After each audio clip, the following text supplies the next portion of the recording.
तिकडे पुण्यातल्या चाकणमध्ये कॉटन कंपनीला आग लागून 5 जणांचा मृत्यू झालाय। आज पहाटे चाकणच्या खराबवाडी परिसरात ही दुर्घटना घडली। आग लागली तेव्हा कंपनीमध्ये खरतर अनेक कर्मचारी अडकले होते। स्थानिकांनी फोन करून अग्निशमन दलाला यासंदर्भातली माहिती दिली। दरम्यान अग्निशमन दलानं कंपनीत अडकलेल्यांना बाहेर काढलं, मात्र या दरम्यान 5 जण बाहेर न पडू शकल्यानं त्यांचा होरपळून मृत्यू झालाय। मृतांमध्ये 4 महिला आणि एका पुरुषाचा समावेश आहे। आगीत कॉटन कंपनीचा बराचसा भाग कोसळलाय, पण आग नक्की कशामुळे लागली याचा तपास अग्निशमन दलाकडून सुरू आहे।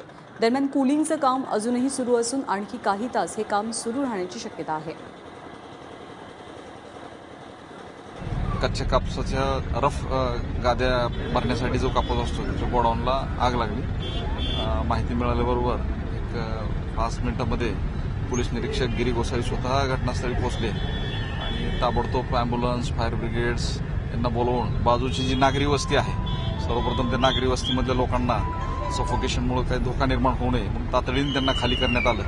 आणि जसे MIDCच्या नगर परिषदेच्या फायर ब्रिगेडच्या गाड्या वगैरे आल्या तसंही त्या ठिकाणी आग विझवण्याचं काम सुरू झालं। 1 तासाभरामध्ये आग आटोक्यात आली आणि समोरच्या भागामध्ये जे कामगार त्या ठिकाणी काम करत होते त्यांना सुरक्षितपणे बाहेर काढण्यामध्ये पोलीस, नागरिक यांच्या मदतीनं आपण यशस्वी झालो आहोत। परंतु दुर्दैवानं गोडाऊनच्या मागील बाजूमध्ये 4 महिला आणि 1 पुरुष हे त्या ठिकाणी काम करत असताना आगीमुळं होरपळून त्यांचा मृत्यू झालेला आहे। त्यांना तातडीनं पुढील कार्यवाहीसाठी आपण हॉस्पिटलला रवाना केले। आता या ठिकाणी आग पूर्णपणे आटोक्यात आलेली असून पोलीस त्याचबरोबर MIDC प्रशासनाच्या मदतीनं आगीचं नेमकं काय कारण आहे याबाबत आपण तपास करत आहोत। यामध्ये जर जागा मालक असतील किंवा गोडाऊन ओनर असतील किंवा जे कोणी हे काम करतायत त्याच्यामध्ये त्यांचा काही निष्काळजीपणा वगैरे काय दिसून येतो का याची तपासणी चालू आहे।